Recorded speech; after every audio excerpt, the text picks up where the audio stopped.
Good afternoon, everyone. I'm Jeffrey Kahn. I'm the director of the Berman Institute of Bioethics here at Johns Hopkins. My great pleasure to welcome you to the Robert H. Levi Leadership Symposium. Before I turn things over to my colleague Ann Barnhill to introduce today's program, I will say just a few words to introduce the Levi Symposium and the reason that it's so named. The Robert H. Levi Leadership Program in Bioethics and Health Policy was established by a gift from the Levi family in 1997 in honor of the late Robert H. Levi, who was an alumnus and trustee of both Johns Hopkins University and Johns Hopkins Hospital. He played a major role at Johns Hopkins for more than 3 decades prior to his death in 1995. He was president of the Hecht Company department stores, for those of you who are from the Mid-Atlantic region, and a civic leader and philanthropist, along with his wife, Rida. In addition to being instrumental in the revitalization of downtown Baltimore and serving on the boards of many Baltimore institutions, the Levis were patrons of the arts who gave generously to the Baltimore Symphony Orchestra and to the Baltimore Museum of Art. And if you're local or have a chance to get to the BMA, the Levi Sculpture Garden is named for the Levi family. Baltimore and Johns Hopkins greatly benefited from their extraordinary vision and deep personal commitment to both the university and to our city. In the obituary for Robert Levi that was published on February the 21st of 1995, the Baltimore Sun observed that his adult years were one long crusade of giving back, and that he made sure that his donations were put to good use. In short, he cared about making a difference, as did his wife, Rida, who was a partner with him in all their philanthropy and was at the forefront of both resisting and then working to change the social norms of the 1950s that included barriers of race, religion, and social class in Baltimore, leaving a truly lasting impact on our community. The goal of the Robert H. Levi Leadership Program is to raise a level of ethical discourse about critical issues in medicine, public health, and social policy, both in our community and among those who have the practical responsibility for addressing them through a public event on a current topic of importance to the nation. And so we're very honored to have the Levi name associated with these symposia, and especially pleased to have at least one member of the Levi family, Vicki Levi, here in attendance today. So with that, it's my pleasure to now ask my colleague Ann Barnhill to introduce today's program. Ann, over to you. Great, thank you, Jeff. And thank you to the Levi family for their support of the Levi Symposium program. This spring's Levi Symposium is focused on the marketing of products that pose health risks and racial equity, with a particular focus on food advertising as a kind of marketing, and food advertising's effects on communities of color in the United States. This symposium is co-organized by myself and Dr. Shariki Kumanyika, who's here with us today, who's faculty at Drexel University and founding chair of the Council on Black Health. And today is the first event in the symposium, and today's event will be followed by workshops at which an interdisciplinary group will discuss food advertising and racial equity. As Jeff said, the goal of the Levi Symposium is to raise the level of ethical discourse about critical issues in medicine and social policy. Marketing and marketing's effect on racial equity is just such a critical issue in social policy. And we are so fortunate to have an amazing keynote speaker and panel here today to help us grapple with this issue. So we will start today's program with a keynote talk by Dr. Sonya Greer, and that will be followed by comments from our 4 panelists, George Brenkert, Nick Freudenberg, Ronald Hill, and Craig Smith. And then Dr. Greer will respond to the comments, and then we will take your questions from the audience as time permits. So if you think of questions during the talk or during the panelist remarks, just go ahead and type them in chat. All right, now I'm going to hand things off to my co-organizer, Shariki Kumanyika, to introduce Professor Greer, and then I will be introducing the panelists prior to their comments. Thanks, Ann. And I'm very pleased to add my welcome to those in attendance and say that I have really relished the opportunity to partner with you on planning this program. I'm hoping that this event will be an inflection point to really expand the conversation about race and marketing and public health, which is my discipline, and attract attention of others in public health, but also scholars in ethics and other disciplines who can help us think about some of the really complex issues that are related to health disparities and health equity at the intersection with marketing. So it's really a pleasure to introduce Professor Sonya Greer, our keynote speaker. I met and began collaborating with Dr. Greer around 2005. I've continued to work with and learn from her. Professor Greer is an interdisciplinary scholar with diverse expertise across private, government, and nonprofit sectors. Her research examines marketplace topics related to race with a focus on enhancing consumer well-being. And I will say that her creativity and thoughtfulness on these issues never ceases to amaze me. She's a professor in the Department of Marketing in the Kogod School of Business at American University. In addition, she's a co-founder of the Race in the Marketplace Research Network, or RIM, which works to collaboratively advance our understanding of the role of race across diverse market domains. And she's co-editor of the book Race in the Marketplace, which I have learned has been already downloaded close to 36,000 times, can be downloaded from the, without cost, from the RIM Research Network website. So in short, there's really no better person to keynote this event, and I will turn the mic over to Dr. Greer.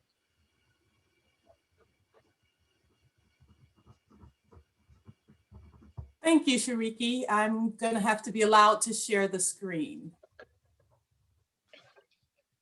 Whoever is sharing is going to have to take theirs off. Thank you. Oh, there you go. Okay.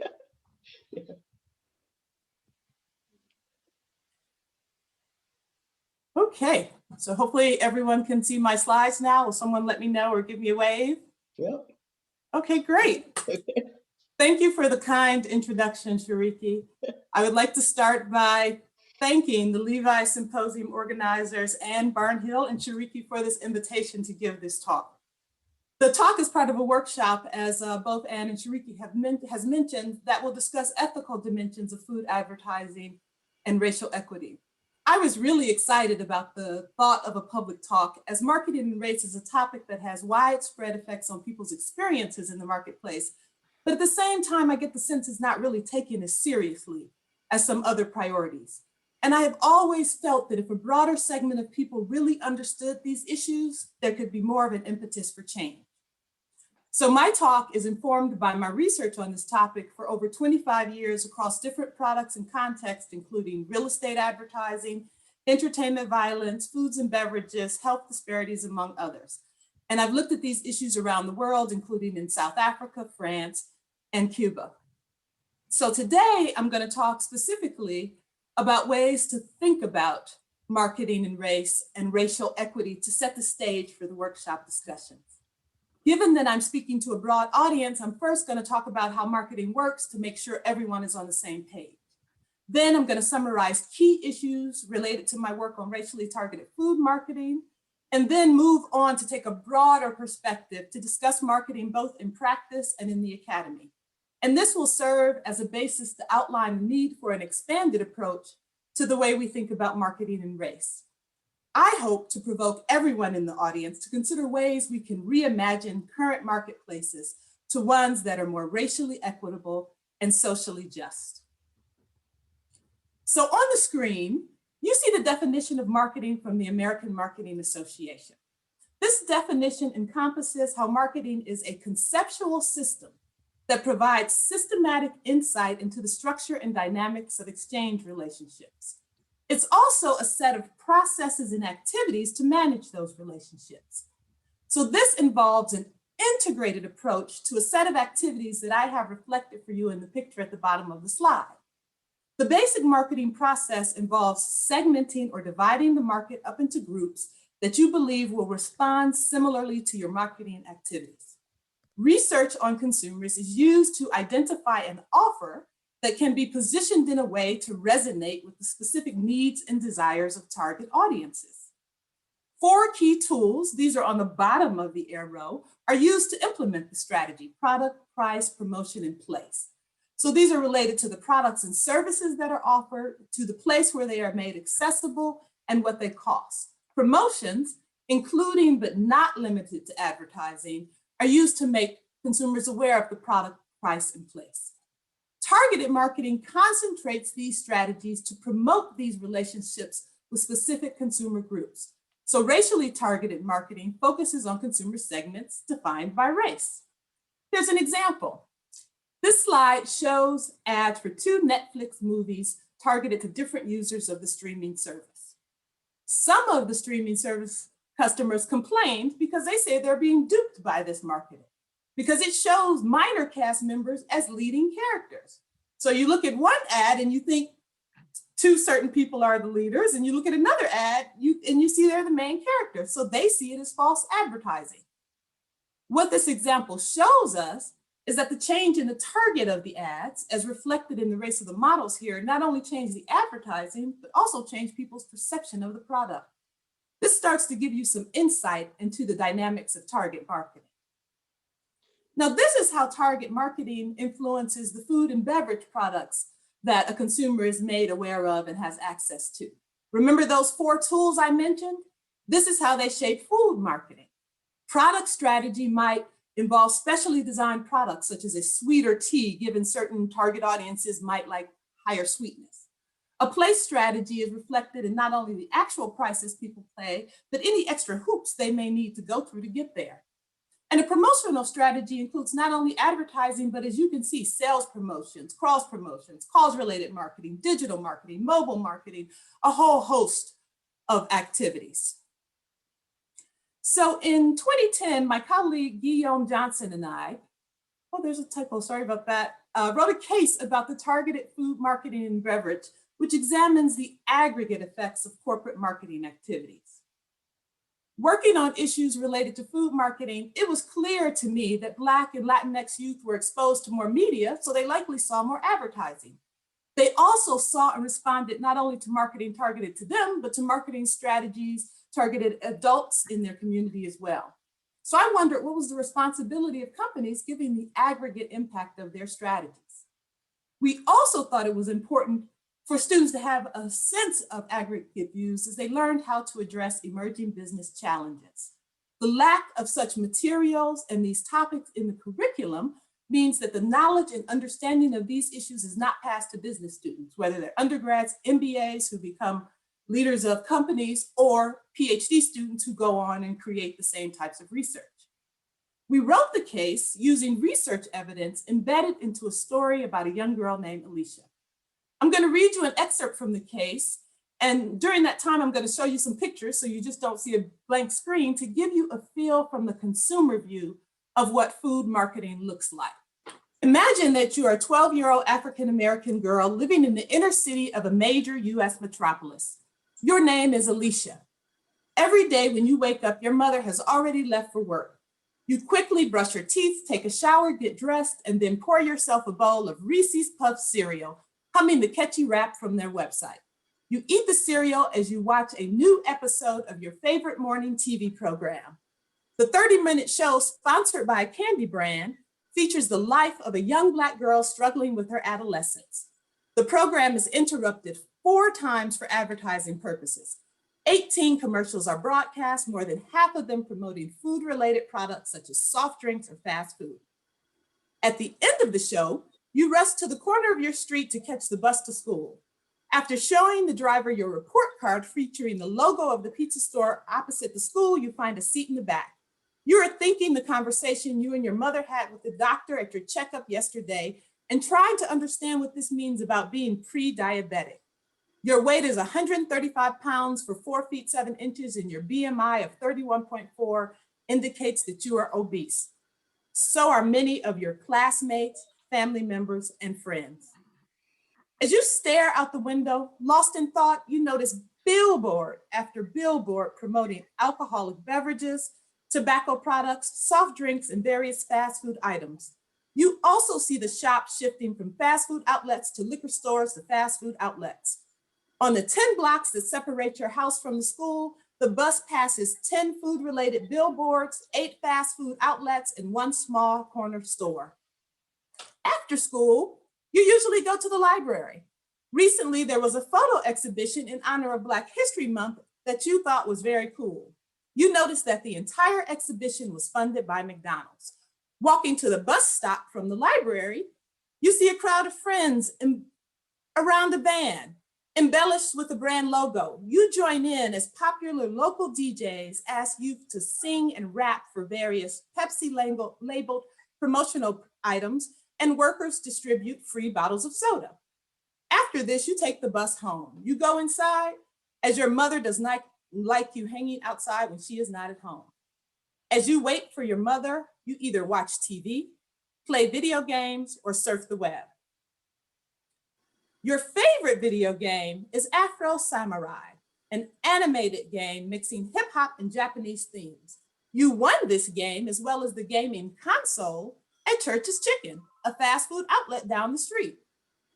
On the internet, you and your mother recently joined a digital community called We Inspire, run by PepsiCo, where you share personal and inspirational thoughts.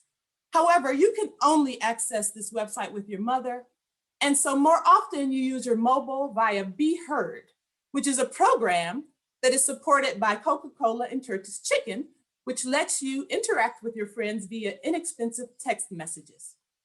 You are also a member of the recently launched Sprite mobile network and have encouraged more of your friends to join. Your mother arrives home around 8 p.m. Because of the lack of supermarkets in your neighborhood, as well as the absence of a car or reliable transportation to go to the closest one several miles away, she brings home a bucket of chicken from the KFC located 1 block away. She brought a new flavor that you requested after seeing it advertised on TV in several neighborhood billboards and bus shelters. After dinner, you go to your bedroom to watch your favorite evening TV show while surfing the web and flipping through your mom's magazines. At 11:03, you fall asleep and you miss your mother who comes in 30 minutes later to turn your TV and computer off. Alicia is one of many overweight children around the world. If, as her typical day suggests, she is exposed to more food marketing than other children, is there a need for targeted interventions to food marketing in order to help halt the epidemic among children like Alicia? I hope that everyone could hear that. I was actually hearing it as well as reading it at the same time. So if there were bumps, please give me a break on that one. But hopefully you heard and saw the types of food marketing that a child like Alicia might have and have a sense of it from the consumer view. Now we could stop here and have a healthy debate around whether consumers are competent enough to make their own decisions and an external force like advertising is just information in the environment, or as some others believe, that this marketing is predatory, especially when considered in the aggregate. But instead of stopping for this debate, I want to talk a bit more about other parts of the marketing system, as well as other products besides foods and beverages. Because all of this targeting is what one consumer sees. All of it links to one experience of a particular target audience. And as you saw from Alicia's consumer view, that this marketing can be a formidable daily presence. I won't go into this particular study in detail given time, but the key finding is important to considerations of marketing and racial equity. This is a study about place strategies and where fast food restaurants are located and the impact they have. In this study, we explored the relationship of fast food proximity to adolescent weight. We build on prior research which demonstrates that the distance of fast food restaurants to schools is related to higher youth weight in urban areas. Our results showed that Black and Hispanic students have stronger associations between school fast food distance and body weight, up to 4 times greater than general distance association. This finding shows how placement strategies may have different effects for Black and Latinx youth relative to other youth and highlight the complexity of understanding the effects of marketing strategies. Here, I'm going to quickly summarize some of the key findings from food marketing research that I've worked in. My first project was a systematic review of food and beverage marketing with Shariki. we found 20 articles over a 15-year period that focused on food and beverage marketing to Black as opposed to white consumers. Although the studies were different and most were outside of the marketing literature, the results were consistent in showing that the marketing environment of Black consumers is less likely to support healthy eating and may instead predispose people to excess consumption and poor dietary quality. The strategies that we saw do not support racial equity at all. I worked on a similar systematic review with other colleagues looking at marketing to Latinx populations, and we found basically the same thing.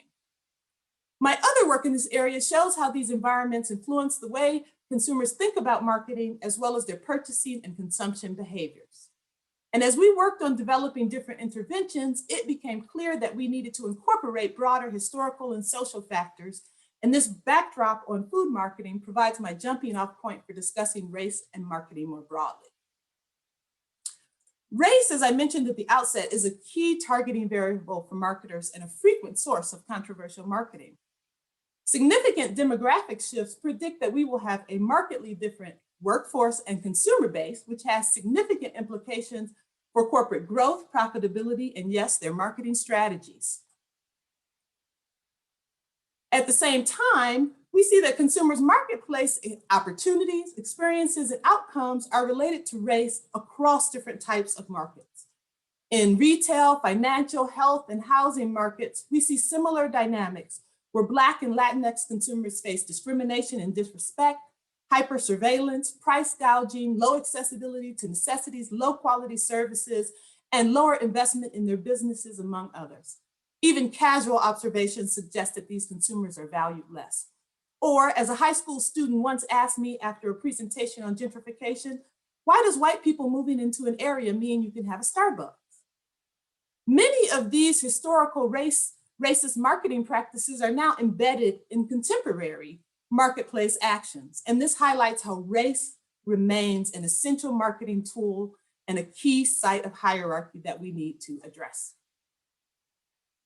So on this slide, I selected a sample of disparate experiences based on race across different marketing activities. These are not isolated incidents, but reflective of things we see in the marketplace. There's a study that shows that different types of information, different amounts, different quality, and different levels of information is given to Black and Latinx versus white entrepreneurs in a financial setting. In a place or cost situation, a KB toy store was found to have different payment policies based on the store location, racial makeup. We have also seen how these dynamics can lead to death, as with the shooting of a Black consumer in a Walmart for holding a BB gun. And more recently, a study in Science showed that an algorithm used by US hospitals and insurers to manage care for over 200 million people has been systematically discriminating against Black consumers. The algorithm was less likely to refer Black people than white people who were equally sick to programs that aim to improve care for patients with complex medical needs. If technological changes engender racial bias, what is the role of companies who utilize these technologies? Now, I could go on and on, but I won't.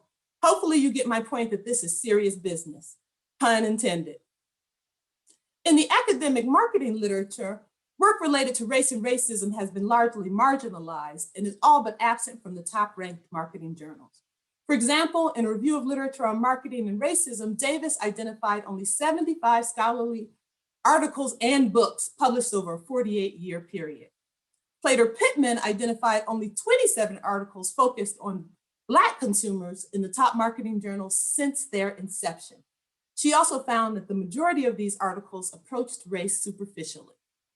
And much of the race-related research that does exist does not explicitly discuss issues of power or social justice or hierarchy. Rather, race is used primarily as a segmentation variable to direct strategies to particular groups. There is a growing stream in marketing on race as a barrier, which builds on early work in the 60s focused on Black consumers, much of it done by one of my early mentors, Dr. Marcus Alexis. About 5 years ago, in order to take this opportunity and try to bring people together to conduct focused research on race and marketplaces, along with two colleagues, Guillaume Johnson and Kevin Thomas, we started the Race in the Marketplace Research Network. This was our way of reimagining the marketplace. As the three of us discussed our individual experiences at diverse marketing conferences where there was generally very little race-related research and its shallowness when it did appear, we began to envision RIM. We built RIM on the key voids we observed. The need for a critical approach, which foregrounds the reality of power, privilege, and oppression in the marketplace, the desire to theorize across diverse contexts globally, and to take an interdisciplinary perspective across different types of markets. We've had 2 conferences, multiple special issues of journals, and most importantly, lots of collaboration on race-focused research. And as Shariki mentioned, you can download our book, which we made open access to increase the accessibility of this information.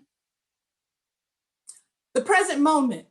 In the last year or so, we have seen companies and their brands engaging in public conversations regarding racism, anti-Blackness, and intersecting oppressions. We have an opportunity to reimagine the marketplace in ways that make it more inclusive and that contribute to consumer well-being versus detract from it. First, we have to focus on race. Race is often subsumed into broader categories such as diversity, DEI, multiculturalism, and other inclusive terms. Although easier to discuss, it's ambiguous. More importantly, not all diverse categories are equally situated. And those terms also obscure historical, structural, and sociocultural dimensions that are important. It's also important to think about these intersecting identities. I'm not saying race is the only thing. For example, all this week, I have seen articles about the adultification of Black girls. If different target groups of the same age are treated as if they are different ages, such views can easily creep into target marketing. So we need to expand the lens. An expanded approach is necessary to recognize and incorporate the reality of systemic power relations and the hierarchical marketplace. Hopefully, my discussion so far has given you a sense of how marketing strategies may lead to different experiences and outcomes for consumers of different races.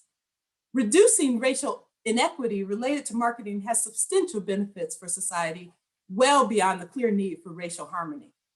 For example, consider that not only does racial discrimination in the healthcare system lead to distrust and disengagement among consumers of color, and we've certainly seen this with COVID, but the US economy also loses an estimated $309 billion per year from the direct and indirect cost of health disparities. We have to look at these systems that contribute to the pathways by which Black and Latinx consumers are materially disadvantaged in the marketplace. In this paper you see on the screen, which was a RIM Research Network project at the Transformative Consumer Research Conference, 9 of us worked together to understand the insidious ways in which race operates in marketplaces and how these effects are shaped by intersecting forms of oppression. We used critical race theory as it centers race and reflects the reality of prior research, that racism is structural and systemic, and it's a fixture of our societies, in addition to being an interpersonal reality. And this fundamentally shifts the way we think about race and racism in the marketplace. For example, instead of framing racist market actors and actions as central, critical race theory tells us that we need to think about these individual instances as linked to undergirding systems of racial power and contextualized within their relevant histories. I'll give you a few examples to show you this broader perspective. First, I'm going to use my paper with David Crockett and Jackie Williams to illustrate this distinction. The article analyzes the coping strategies utilized by Black men to combat marketplace discrimination. By concentrating on when, why, and how a specific group uses coping mechanisms, we emphasize the importance of individual agency and sideline the role of structural racism. We frame coping strategies as a means of reacting to racial stereotypes. But racism is embedded in our psyches, cultures, systems, and institutions. So a broader view would have linked these coping strategies to racist practices based on long-term stereotypes across markets, such as the slave trade and housing and school segregation, to help us understand this from a much broader perspective. Now I'm going to move on to a different context where racist housing policies have had an impact on consumers' consumption opportunities today. In one study, my colleague Vanessa Perry and I looked at consumption opportunities and a sense of community in 3 gentrifying areas. We examined the role of consumption to understand how marketing might support residential interaction, diversity, and inclusion in gentrifying neighborhoods. This figure summarizes our findings, but I'm gonna give it to you in plain words. In the study, we interviewed both old and new residents about their social and commercial experiences. The residents told us how the new residents told us how new commercial amenities were great and they saw the options as very welcome. However, many of the longer term residents who tended to be Black and Latinx felt that the new amenities, while nice, often replaced places that added character, culture, or comfort to their community. While one group felt they were spoken to and served by marketing, another group felt they were detargeted and that these local businesses didn't want them there because they weren't designed with them in mind. The use of targeting also carries potential for backlash, not only for companies, but also for policymakers. In this study, we looked at how policy actors use targeting to address health disparities, which is recommended in the Healthy People Strategic Management Guide for the population health in the US. We found that concern about the sensitivity of using race and a lack of explicit guidance around targeting priority groups constrained policy actors' ability to develop deliberate and comprehensive approaches to targeting, that it might limit the implementation of programs and compromises the effectiveness of these interventions to eliminate health disparities. And my last example is at the convergence of corporate, government, and nonprofit sectors. This photo and text are taken from another RIM project, this one with the Institute for Social Research. The forthcoming issue of their bulletin is focused on critical analysis related to race and markets. This picture that I took is of a new Black-owned cannabis dispensary in historically Black gentrifying area in Washington, DC. White Americans have become the face of the $61 billion fast-growing legalized cannabis industry, where fewer than 5% of dispensary owners are Black. Although the push for legalization positioned marijuana as a mainstream drug, Black Americans remain the face of illegal cannabis. Despite similar rates of use across groups, Blacks are almost 4 times likely as whites to be arrested for possession. So you might understand when you see this building in the Black area why some in the community might be skeptical regarding a legal business for a product that they see continue to criminalize their family and friends. Community members may also wonder about the types of products sold by their local businesses, given the 50-year tenure of the liquor store that preceded the dispensary. However, the liquor store, I also heard as I talked to people in the neighborhood, was a nexus for community connections. However, this is why I concluded that the green rush may start a new conversation in the public health debate over the adverse effects of targeted marketing to Black and Latinx communities. This is an interesting multi-sector example where both race and marketing are central. So I hope that these diverse examples of how racial dynamics relate to marketing strategies have provoked some food for thought for you. I want to leave you with a few key points from my talk. First, marketing is a tool. It's not inherently good or bad, it's about how it's used. Second, advertising exists within the context of marketing strategies. It's just one small part of a bigger system. An expanded view of race is important for understanding and intervening in marketplace challenges. And to support marketplace equity, we must address racist practices and outcomes embedded within the marketing system. We must also center the consumer's experience. That's the core of marketing, but it's not always applied in relation to Black and Latinx consumers.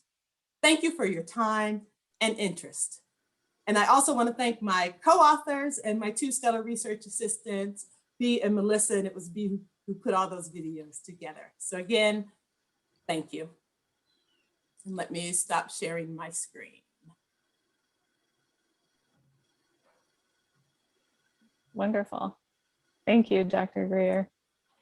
I'm trying to stop share. Oh, there it is.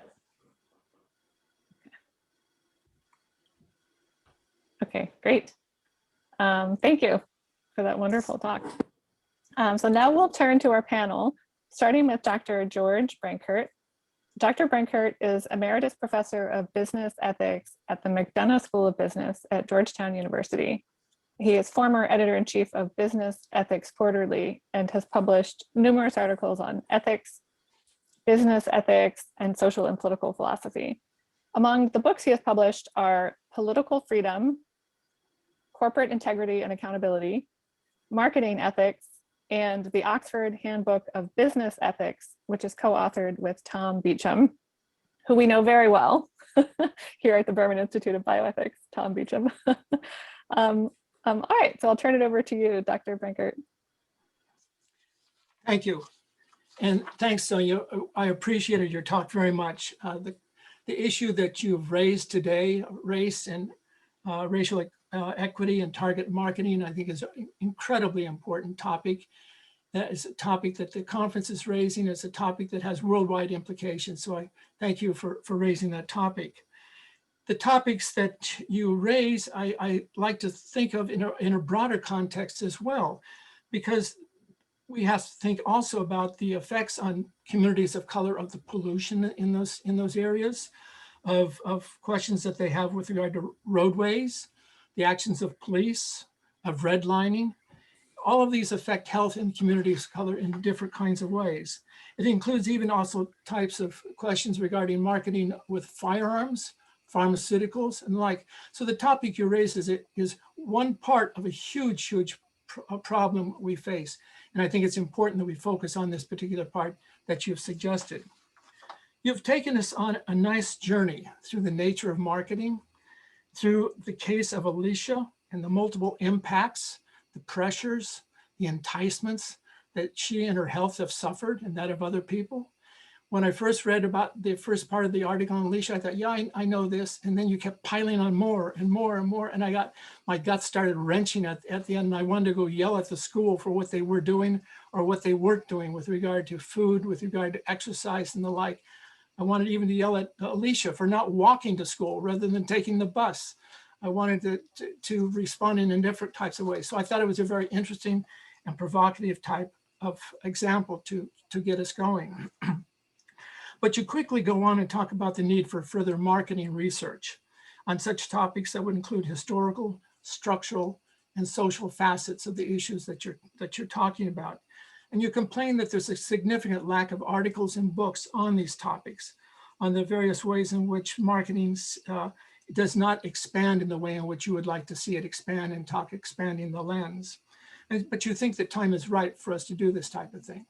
So let me pursue that with a few questions I have. And I ask the questions, sorry, I don't know how to shut up my phone.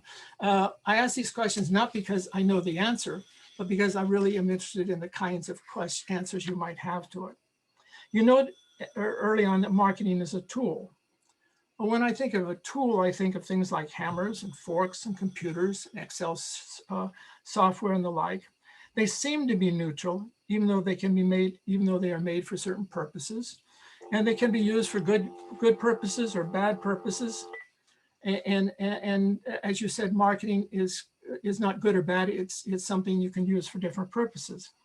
But the question I have here is, do you think there are actually perhaps certain values and viewpoints that are part of marketing and necessary to what marketing is, that are actually part of the problem that you're talking about, rather than its bad use or good use, something inherent in marketing that leads to some of the problems that you're talking about? And how do we go about this? For example, you quote the American Marketing Association, which defines marketing as creating, communicating, delivering, and exchanging offerings that have value for customers, clients, partners, and society. Well, what if the thing the marketer is offering doesn't have value for that targeted individual? Okay, exercising is not a value for Alicia. Eating sugary foods is a value for Alicia. What are we supposed to do in that particular case with regard to marketing approaches? Must marketers seek to persuade Alicia about this and other values that you're proposing to her? What is the place of her input into what we're talking about and the values that you're suggesting that she ought to be experiencing? At what point does this lapse into paternalism?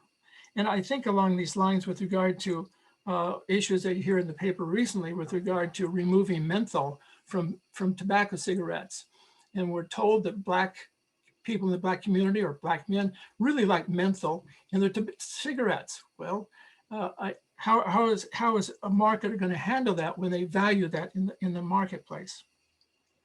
Second part of my question is that you noted at one point in one of your writings that in 2019, less than 1% of the $239 billion in brands spent on advertising were invested in Black-owned media organizations. Well, I support advertising investing in Black-owned media companies. However, do Black advertisers market to the Black community in notably different ways than white advertisers when it comes to health? Or do they both seek to sell candies, sugary foods, alcohol, and other unhealthy products? Are there any studies of the relationship of what Black marketers and white marketers do when it comes to the health of products marketed in communities of color? You mentioned that there was a lack of race-related scholarship, a lack of articles, as I said, with regard to the marketing canon. There's a lack of structural, historical, and social factors considered.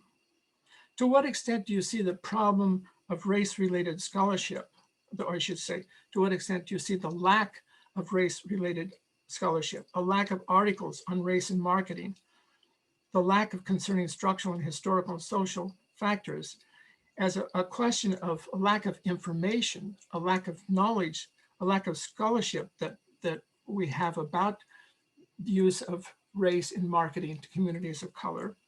Or there's other things that are going on, perhaps. When I raised this question, I was thinking about a famous economic and political thinker, who you may recognize, who wrote at one point, "The philosophers have only interpreted the world in various ways. The point, however, is to change it." If I may be so upfront and perhaps daring to recast this, have marketed researchers only described and analyzed the world in various ways? The point, however, is to change it. Is there any truth to this? Do we need, what more would we need to learn from those studies and books that you would have written that we don't already know that would push us and encourage us to change the situations that you're describing? And finally, the title of your talk is Expanding the Lens, Targeted Marketing and Racial Equity. And among your concluding thoughts were comments that, to quote, "To support marketplace equity, we must address practices embedded within the marketing system and also center the consumer's experience." You also say examination of race-related marketing practices, consumer experiences and outcomes in diverse markets can support marketplace equity and consumer well-being. In both cases, you mentioned marketplace equity, but not racial equity. How do you view this other concept that is widely used, racial equity these days, and crucial to this conference? What is the relationship of racial equity to marketplace equity? When I look at comments on racial equity, seems to me like there are two different kinds of comments. Some are descriptive, linked to prediction. There is in an official DC document, a comment on racial equity that says, closing the gaps that race doesn't predict anyone's life outcomes, simultaneously improving outcomes for all people. Sort of predictive type of thing. We wouldn't be able to predict life outcomes on the basis of the race of the people we're looking at. That's the descriptive, predictive view of racial equity. There's a normative one, and I drew this from Annie Casey Foundation. Equity is defined as the state, quality, or ideal of being just, impartial, and fair. Is that what actually we're talking about when we talk about racial equity? Being impartial, fair, and just with regard to how we treat people of different colors. What is your account of racial equity? How does it apply to marketing equity?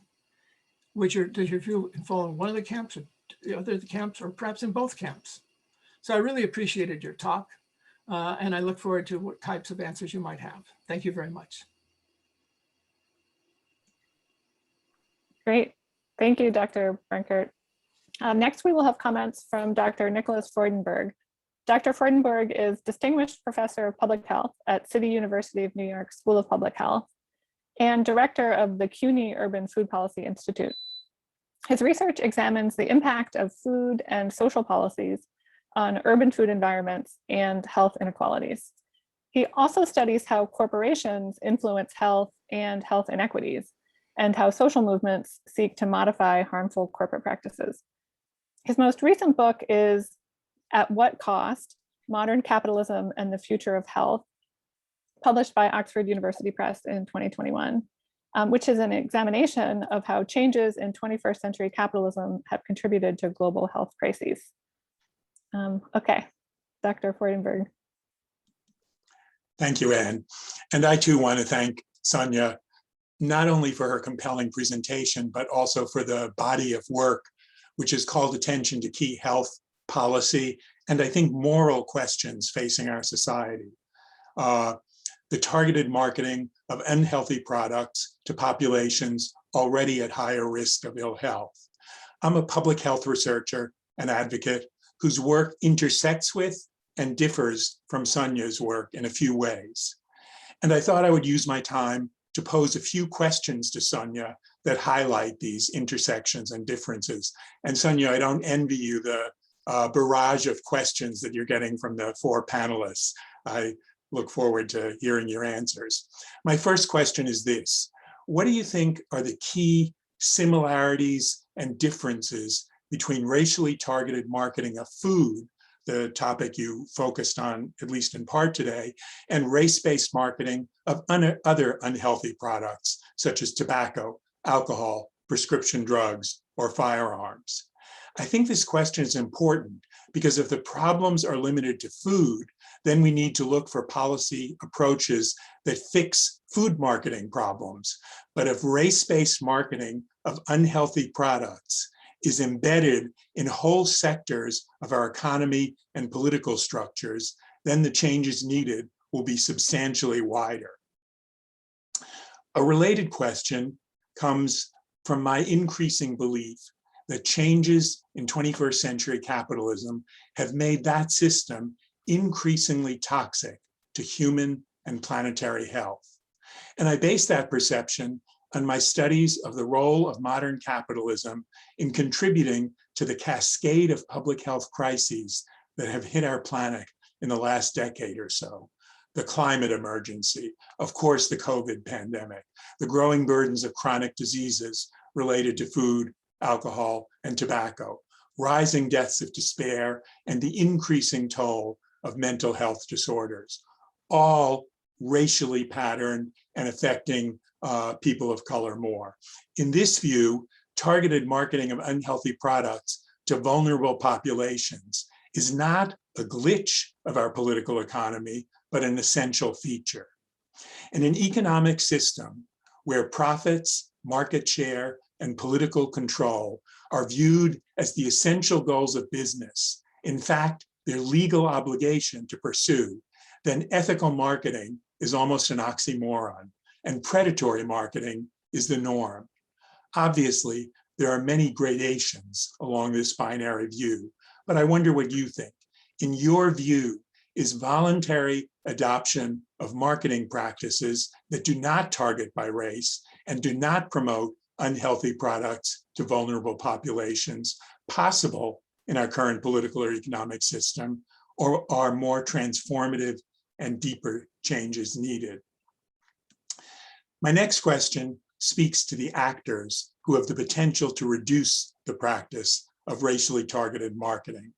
At the CUNY Urban Food Policy Institute, which I direct, we have for several years been working with young people of color to develop counter-marketing campaigns against unhealthy food with them.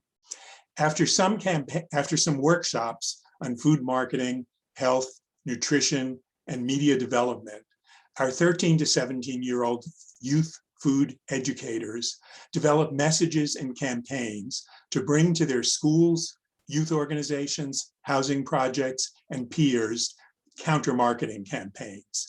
These campaigns target products they select. They've chosen McDonald's, Coke, and other big name brands to counter the messages that these products bring happiness, show love, or assert racial pride. Our work so far has been on a modest scale, but I am struck by how inspired and creative our participants are, by their own experiences with mothers, brothers, and grandparents who suffer from diabetes, heart disease, and the other diet-related conditions due in part to predatory marketing, and by their anger at being targeted as young Black or Latinx people. And I wonder if you think such a community mobilization strategy has the potential to influence either the prevalence or the impact of predatory marketing. And what do you think academics like us can do to support such campaigns?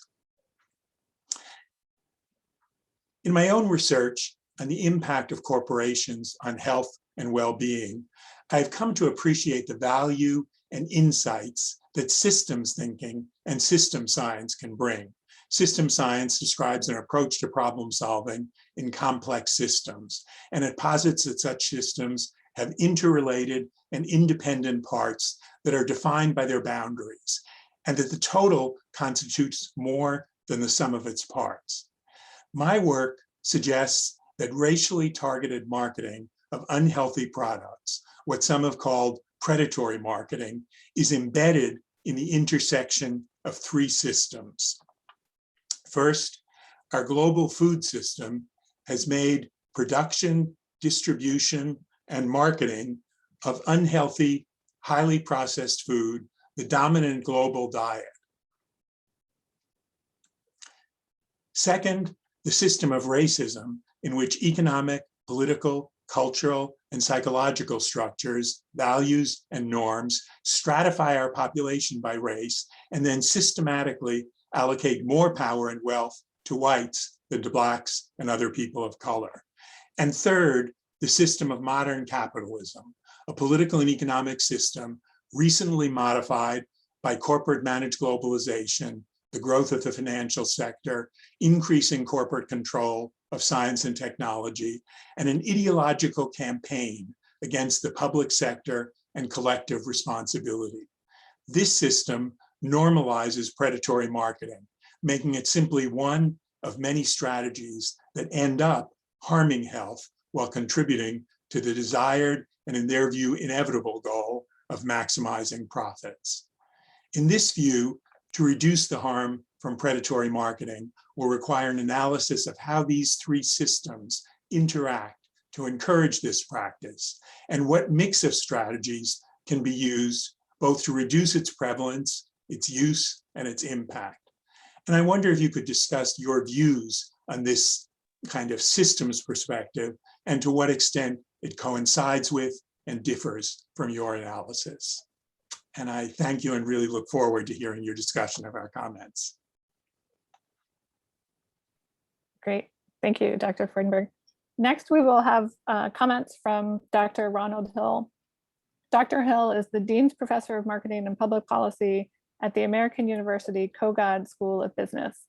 He has authored over 200 journal articles, books, chapters, and conference papers on topics that include impoverished consumer behavior, marketing ethics, corporate social responsibility, human development, and public policy. He currently serves as the Vice President of Publications for the American Marketing Association. And he was editor of the Journal of Public Policy and Marketing from 2006 to 2012, and served as editor of the Journal of Consumer Affairs from 2018 to 2020.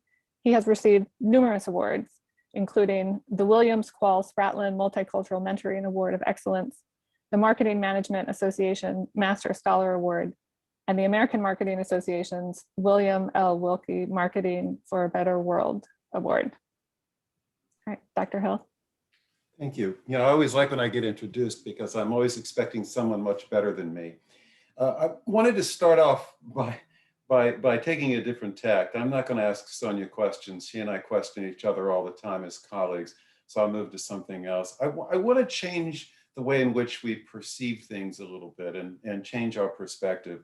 While this was going on, there was a, you know, how we get 1,000 news alerts. This one says, Biden hails progress on vaccine equity, but some local leaders paint a different picture. Now, as good attention as President Biden might be in these cases, it should come as no surprise that local leaders may see things differently. I was very fortunate when I was a dean in South Florida to have Jerome Williams, who was a colleague of mine and somebody very dear to many of us here. Jerome came and gave a talk because I buttressed up against an African-American community, and I wanted to do everything I could to be supportive of that community.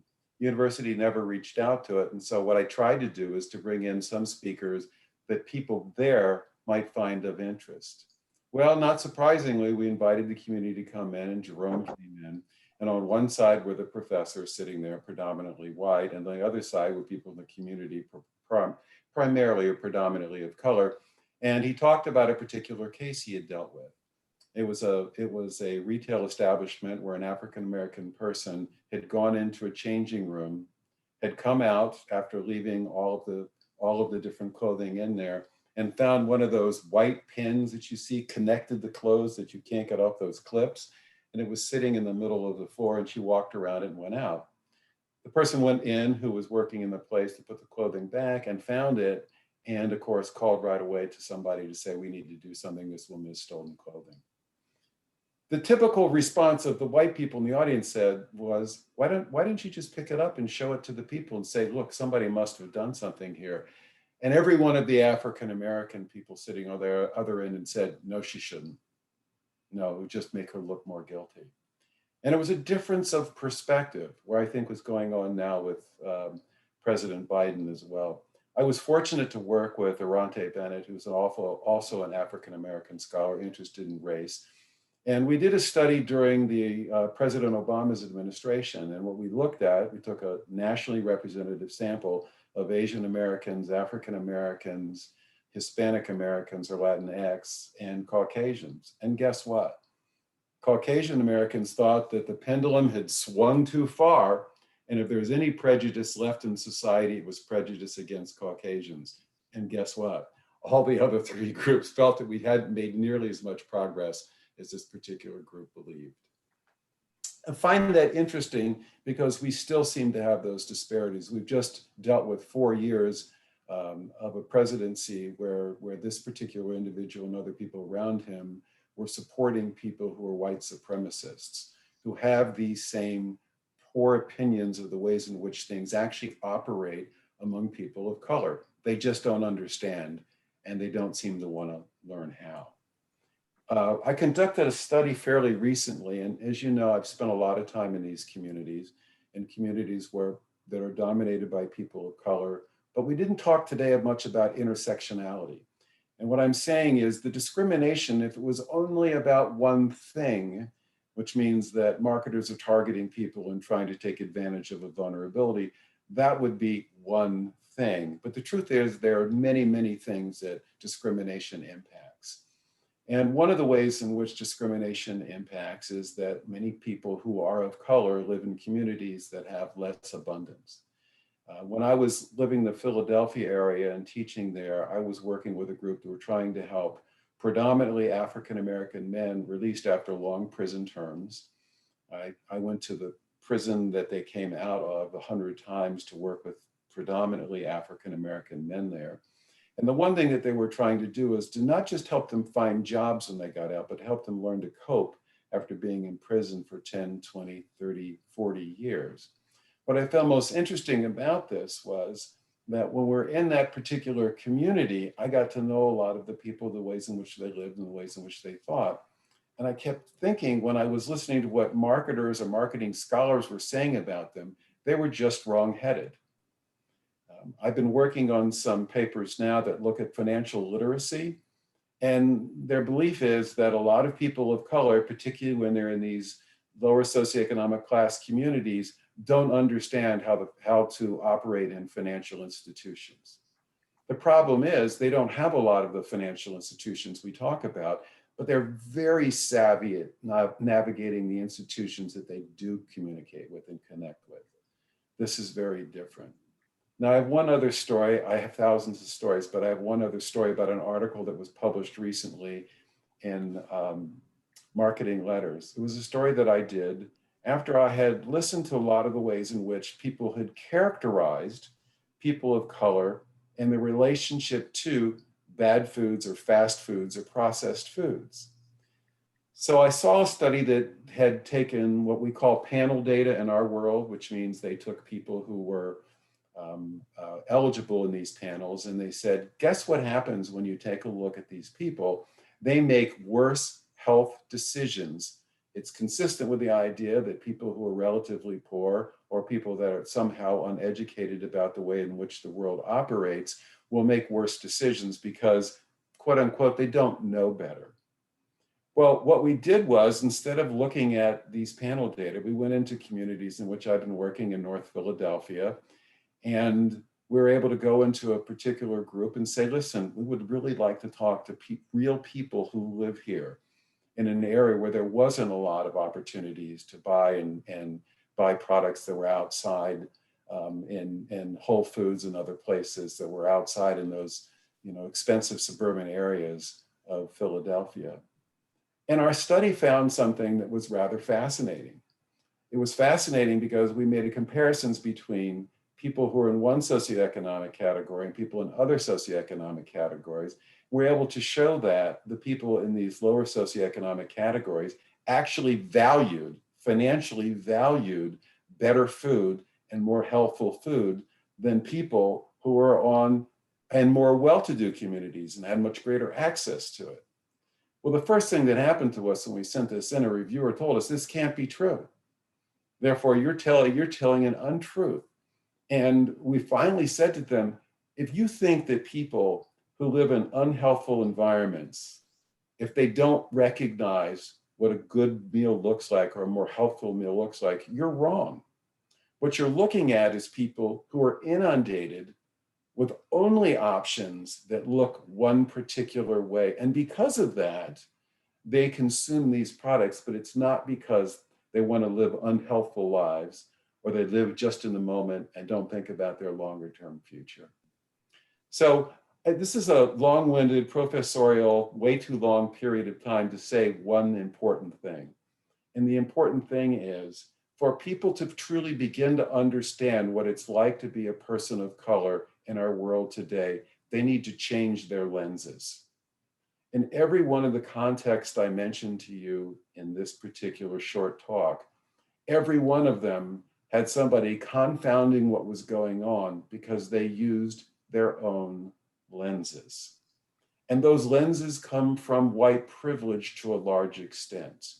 We cannot talk about race if we don't talk about white privilege in the same sentence because they go hand in hand. The discrimination that exists in our world occurs primarily because people of white race have used it to dominate other peoples. Okay? It's pure and simple. We don't often say it, but it's true. And people people market to people according to race in part because they have been forced into communities oftentimes where they don't have the options other people have. I'm not suggesting that all African-American people or people of color are poor. I'm not suggesting that all of them have the ability to necessarily ferret out what's in their best interest, just like the rest of the world operates. What I am saying is we need to take off these old lenses and we need to see through the eyes of Alicia and others that live in these communities. When we do that, when we're capable of doing that, we find a very different way of looking at this marketing environment. And thank God that people like Sonia have given us a lens into it. Thank you, Sonia, for all you do for us. Great. Thank you, Dr. Hill. Next, we will have our final remarks from Dr. Craig Smith. Professor N. Craig Smith has been on the faculty at INSEAD, an international business school, for the past 14 years as the INSEAD Chair in Ethics and Social Responsibility. He is the academic director of the Ethics and Social Responsibility Initiative, a part of the Hoffman Global Institute for Business and Society, and a specialist professor at the INSEAD Corporate Governance Center. His research is at the intersection of business and society, encompassing business ethics, corporate social responsibility, and sustainability. His current research includes projects examining the pharmaceutical industry response to the COVID-19 pandemic, business and human rights, Rawlsian business ethics, corporate political activism, implications of the digital economy for corporate social responsibility, and sustainable consumption. He is the author, co-author, or co-editor of 8 books and 48 academic articles, as well as over 50 case studies. His most recent books are The Moral Responsibility of Firms with Eric Orts and Managing the Sustainable Business with Gilbert Lenson. Okay, Dr. Smith. Thanks, Anne, and thank you especially to Sonia.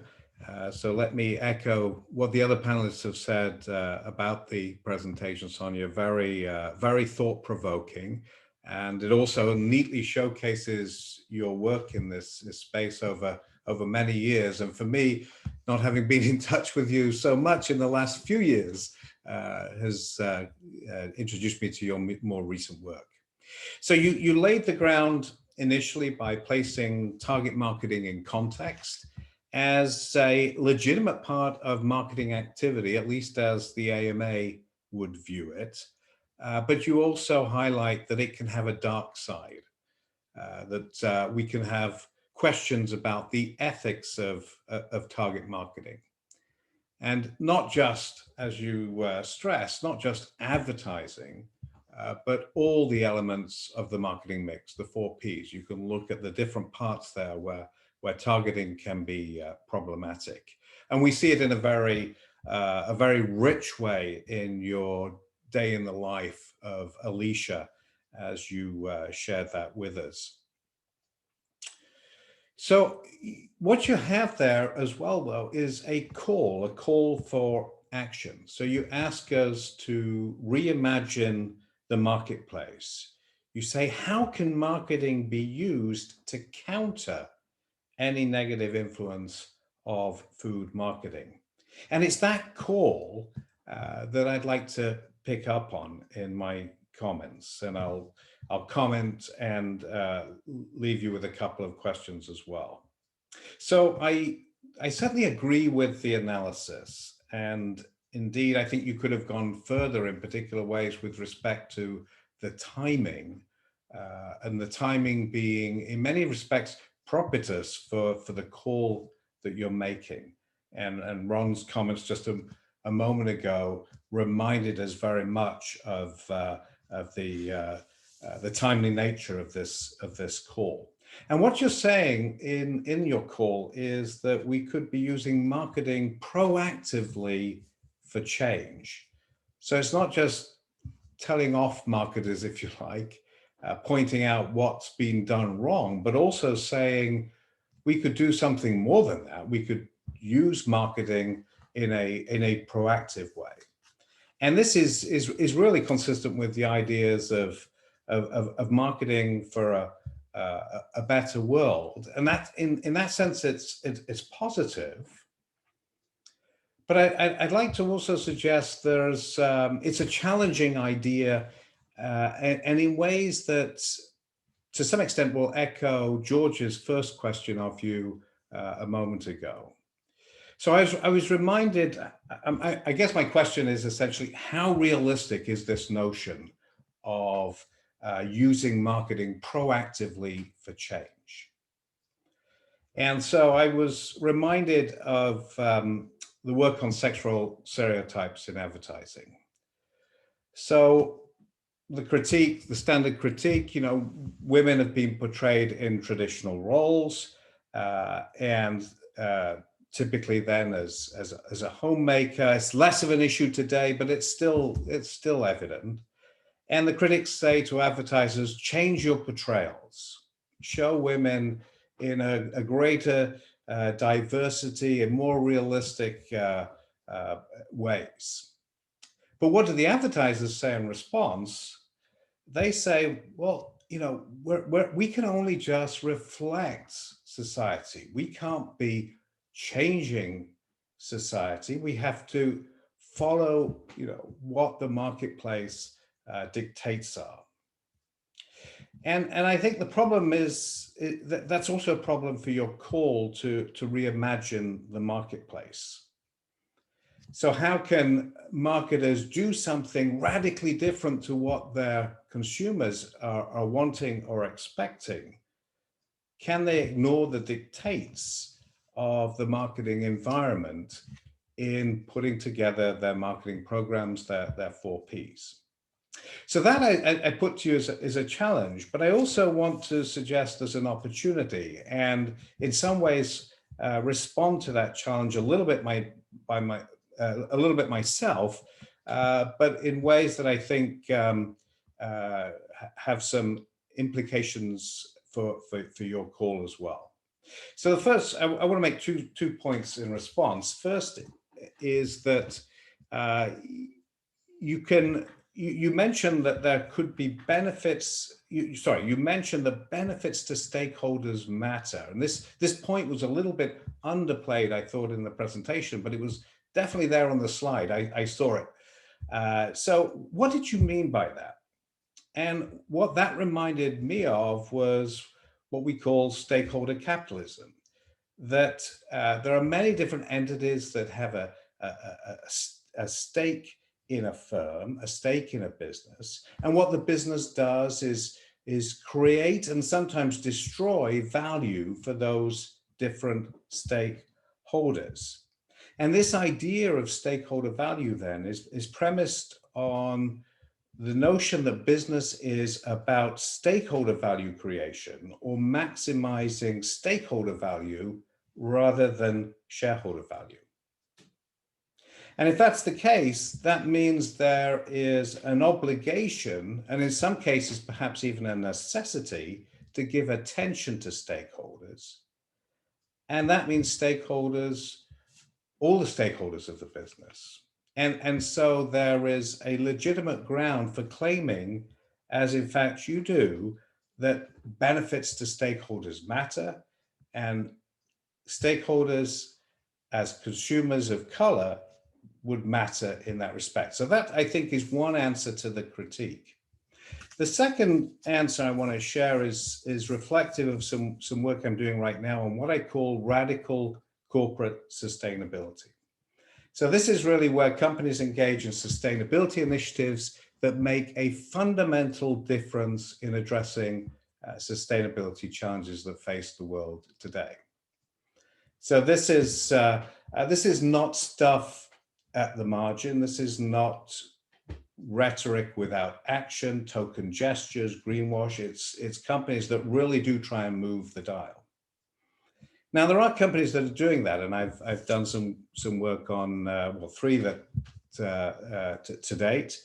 Barry Callebaut, which is the world's largest B2B cocoa and chocolate company, and that company is trying to do something around child labor and the poverty of cocoa farmers.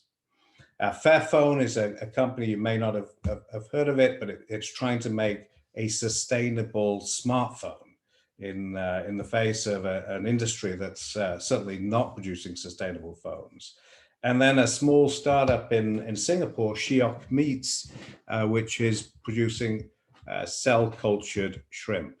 And these companies, mostly they're looking at changing the world in respect of the environment, but they're also looking at social issues as well. And so if you take Barry Callebaut, for example, it's trying to do something about child labor. It's trying to do something about farmer poverty. And I guess I would say if these companies can be radical on the environment or radical on this social issues like child labor, why not companies be radical on race too? And so that's sort of my answer to the critique, but I guess the questions that I would have for you, 2 questions essentially. You've already in your writing addressed what scholars ought to be doing differently in taking critical race theory to their research. My questions are about what marketers should be doing and what civil society and policymakers should be doing. So the first question then on marketers, how would you respond to the claim that they would likely make that they can only really reflect society as opposed to lead change within society? And secondly, if you take this notion of radical corporate sustainability that I described a moment ago, what would radical change look like within the context of food marketing specifically, what would you have them do differently? And then the second question is around implications for civil society and for policymakers. What role do you see for civil society and policymakers in pressuring marketers to change? Thank you. Wonderful. Thank you, Dr. Smith. Okay, wow, there's a lot for you to respond to, Dr. Greer. So I'll just let you pick which of those many interesting questions you want to take on. And I will have to pick for a couple of reasons. One, most of these questions are not soundbite answer questions that I'm going to give a soundbite that would be taken out of context or doesn't begin to address the nuances and the depth that is necessary to really answer the question. But I'll do what I can because I really appreciate the diverse views around target marketing, and it's fascinating to hear it. And I'm going to kind of go from the back based on the notes I have. The first part, Craig's question about marketers only being able to reflect society, not lead. I'm going to say P&G and Ben & Jerry's are two companies, and I'm not saying everything they've done has been fantastic, but both companies have taken a leadership role and departed from some of the things that other companies have been doing. Ben & Jerry's has taken a stand and said, we believe in race, we support race, we believe in eliminating structural racism, even if other companies have not taken that stand. P&G's anti-racism approach and the ads that they have put out around the talk, the look, the judge, and I can't remember the third one, all show different ways of them leading by presenting representations that are very much embedded in the community. So the talk that is a talk that Black parents have to have with their kids that other parents may not need to is something that they have reflected on screen for everyone to see. So I think those types of things show that those examples show that companies can take different approaches than what they have. The lenses I thought was very interesting, Ron. I have a presentation that I've done about using multiple lenses for that reason, because I think that's really at the core. If you ask me what's at the core of a lot of this, is that people assume that their own self-interest, that their norms and assumptions and beliefs and values and attitudes are the way the world works, without really being open and trying to understand that other people have different experiences. It's the thing that people say, well, why didn't he just stop when the car, when the cop pulled him over? If you look at some of these videos, why they didn't stop when the cop did his lights, and instead they want to go to an open gas station or someplace like that. People make different choices and take different actions because of these different lenses, which are steeped in their real experiences, which I think are really important. I'm trying to move fast so that we might get to some audience questions. Nick asked me about the key similarities and differences of race and food marketing. I think one difference, because when I came into the PhD program, I was all focused, once I discovered public policy, on PHPs. This was everything that was in the literature back then, potentially hazardous products, and it was tobacco and alcohol. Food might be potentially hazardous, but it's not regulated in the same way as tobacco, alcohol, entertainment, violence, or some other products. Plus, we also consume food in a different way than a lot of these products. We're consuming food at least 3 times a day, typically throughout the day, every day of the year when we have the opportunity to do so. So I think those differences sort of put it in a different category than the traditional PHPs we think about. And a couple of people mentioned this whole notion about target marketing to vulnerable populations. And I would take Ron's idea and say, let's spin that on a different lens, because populations who have been able to last and prosper and thrive and still keep going amidst not having access to certain necessities, to being disrespected in stores, to being treated certain ways in their own neighborhood, et cetera, that doesn't sound like a vulnerable population to me. It sounds much more like a resilient population, and therefore we need to shift the lens to think about how we look at something like that. Let's see, George, I really appreciated your comments as well. I wasn't complaining that there weren't articles. You said I was complaining. I was stating the empirical evidence that the articles are not there. And it has a lot of implications in terms of what is taught and how it gets repeated and reinforced over time. Your question about whether or not Black advertisers market health in the same way as white advertisers is fascinating. I've not seen a study about that, and that's going to be one of the questions I pose to my RIM community as soon as this is over. And you also mentioned two different definitions, relating to marketplace equity and racial equity. And I see both sides. I think racial equity in the marketplace is what we are talking about. And that both of the ways in which you discussed that might, that could inform the way we think about it are feasible.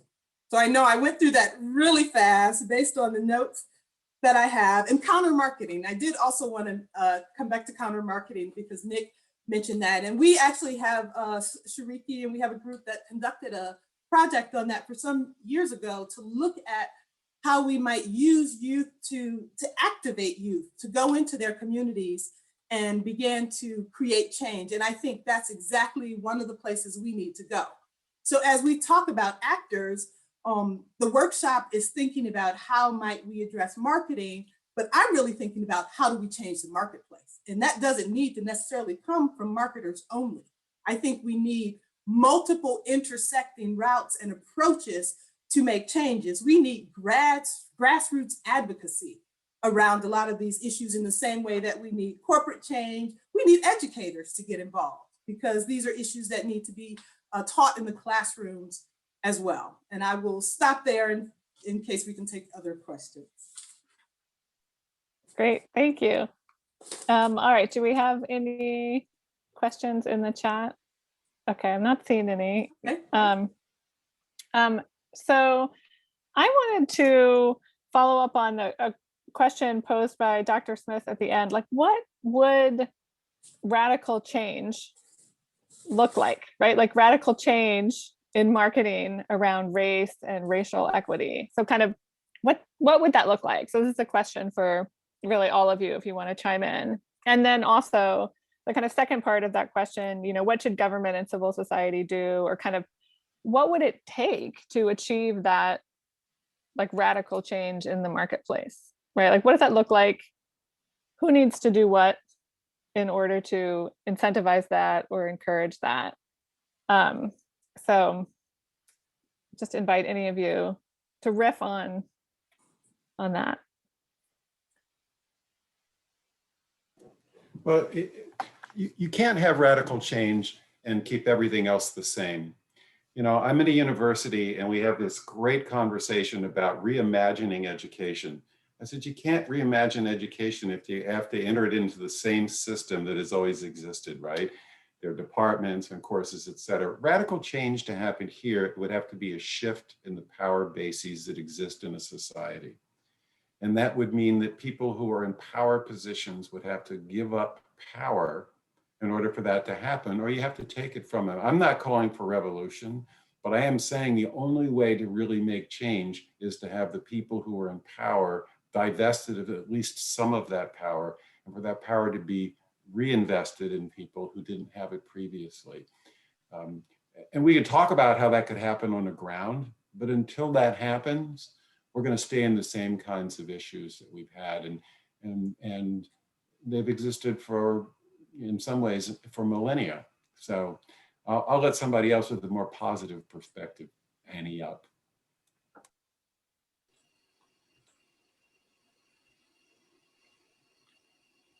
Oh, Ron, I'll jump in.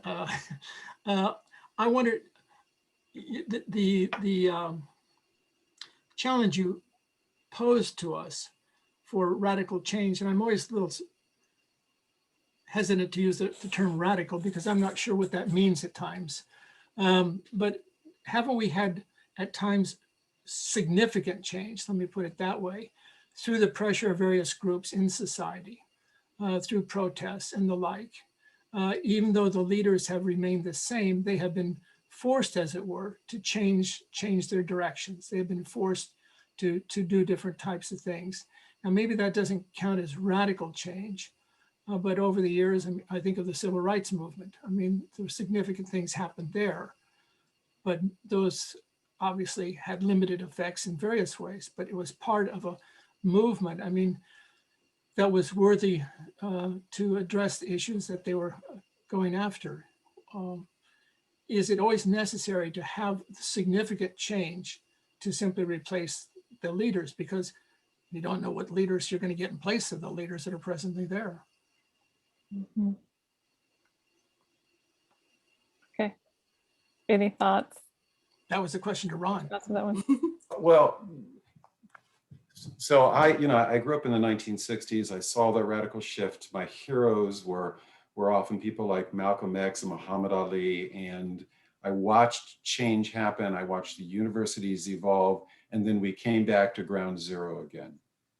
And so, and I think the reason that happened is because the basis of power in our society, as several of you mentioned, in the capitalist system, still allows people who have had hereditary rights to wealth, and are predominantly people who are of the white race, are not giving up. They're not giving in. There may have been there was some allowances for things to happen, but that pendulum keeps swinging back. Now, maybe I would say newer generations, particularly as it become increasingly diverse, maybe we're going to get a shift here. I'm hopeful that Y, Z, and Alpha are going to make a difference, because they don't see the distinctions we do across race, gender, and lots of other variables.